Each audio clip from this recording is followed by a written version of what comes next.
તો હે guys welcome back to my vlog. તો આજે એક નવા વ્લોગમાં તમારું સ્વાગત છે અને હું આજ જઈ રહ્યો છું દિયોદર, કારણ કે ટાઇટલના થંબનેલથી તમને ખબર પડી ગઈ છે કે આપણે કન્વરજીની દુકાનનું આજ મુહૂર્ત છે, એટલે આપણે અહીંયા જવાનું છે। આપણે તૈયાર થઈ ગયું, બાઇક રેડી કર્યું છે અને આજ આપણે એકલા જવાનું છે લીટ બોલાતું। અને કન્વરજીને ફોન કર્યો તો કન્વરજી ગાવ બેઠો હતો 12 વાગ્યા સુધી, એટલે રાત સુધી નહેરી ના જાય તો સારું એવી આશા કરો, મળી જાય તો જોઈ લે આપણું બાઈક। તો ચલો આપણે માર્ગમાં છે ગારો ઘણો, એટલે આપણે હું તમને મળું ડાયરેક્ટ રોડ ઉપર।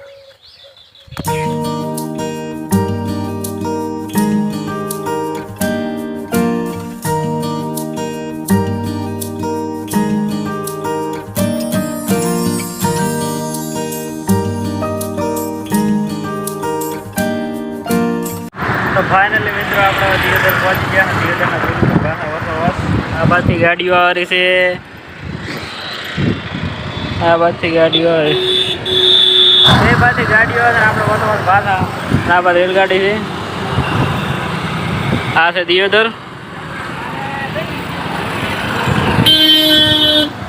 તો ચલો મળીએ આપણે કન્વરજી દુકાને જઈને ડાયરેક્ટ। તો ફાઇનલી મિત્રો આપણે પહોંચી ગયા કન્વરજીની દુકાને ને એમનો બાબલો લેવા આવ્યો છે આપણે। હા વિક્રમ તમારે સારું કરશે, શું તમારે બધું લોગમાં બધી રીતે। હા ચાલો દુકાનમાં તો જઈએ। કન્વરજી ગેટ જ થાય તો આપણે પહોંચી જાય કન્વરજીની દુકાને ને ચારના રખડતા પહોંચ્યા। એટલે બધી પબ્લિક આવી છે, પબ્લિક તો ખૂબ આવી છે।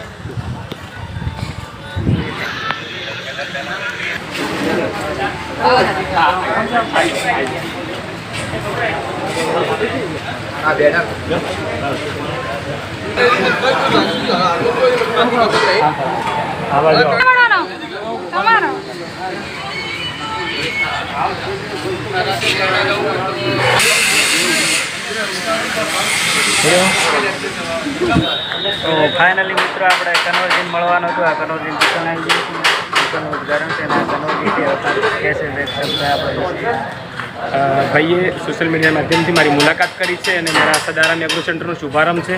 મારું પણ એક કોન્સેપ્ટ હતું કે દરેક ગામમાં 2-4 કન્વરજી બને, ખેતીને ઉજ્જવળ ભવિષ્યમાં આપણે લઈ જઈએ, બનાસકાંઠાની દિશાને બદલીએ અને લોકો ખેતીમાં સૌથી વધુ પ્રેરણાદાયી ખેતી કરે અને બનાસકાંઠાના ખેડૂતો ખૂબ સુખી સમૃદ્ધ બને એવા પ્રયત્ન હતા। એ માધ્યમથી અહીંયા મેં એક એગ્રો સેન્ટરનો શુભારંભ કર્યું છે। દરેક સમાજને સાથે લઈને ચાલશું, દરેક સમાજને સલાહ આપશું, ગમે તે નવી ખેતી કરો તો અમારા સદારામ એગ્રો સેન્ટરની મુલાકાત લેજો। જય જવાન જય કિસાન। કન્વરજીના ઘણા બધા ફેન ફોલોઈંગ આવ્યા છે જુઓ, અને આ દુકાન છે એની સદારામ બાપા એગ્રો, વિક્રમભાઈ।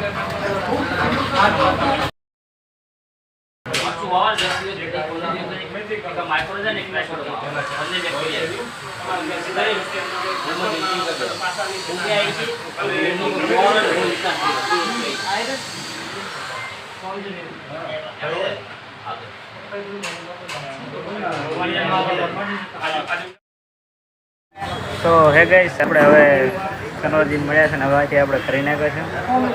શું કહું કન્વરજી તમારે? બસ ભાઈને સપોર્ટ કરજો યુટ્યુબમાં। જય જવાન જય કિસાન। ચલો હવે આપણે આથી નાખ્યા છે ઘરે, કારણ કે આપણે ઘરેથી ફોન આવેલા છે કન્વરજીની દુકાન। આપણા માટે તો ફાઇનલી મિત્રો આપણે કન્વરજીની દુકાનેથી પાછા આવી ગયા છે, કારણ કે આપણે ઘરેથી ફોન આવેલા છે, ઘરે જવાનું છે, લોખંડ ભરીને આવ્યા છે એટલે લોખંડ ઉતરવાનું છે। અને કન્વરજી થોડાક વ્લોગમાં ઓછા બોલ્યા છે, કારણ કે એને થોડાક બીમારી છે, કંઈક ડૉક્ટરે ના પાડ્યું છે, કંઈક તબિયત બગડી છે એટલે, અને એને કીધું કે ઘરે આવો તો ઘરે આપણે એક સારો વ્લોગ બનાવશે, ખેતીવાડી વિશે બતાવે છે બધા માણસોને કીધું છે। અત્યારે આપણે બસ આ વ્લોગમાં આટલું જ હતું। હા બસ આટલે આપણે વ્લોગ એન્ડ કરશે। તમને વ્લોગ કેવો લાગ્યો મને કોમેન્ટમાં જણાવજો। Thanks for watching. આ નવા વ્લોગ જોવા માટે મારી ચેનલ લાઈક કરો, શેર કરો અને સબસ્ક્રાઈબ કરો। Thanks for watching.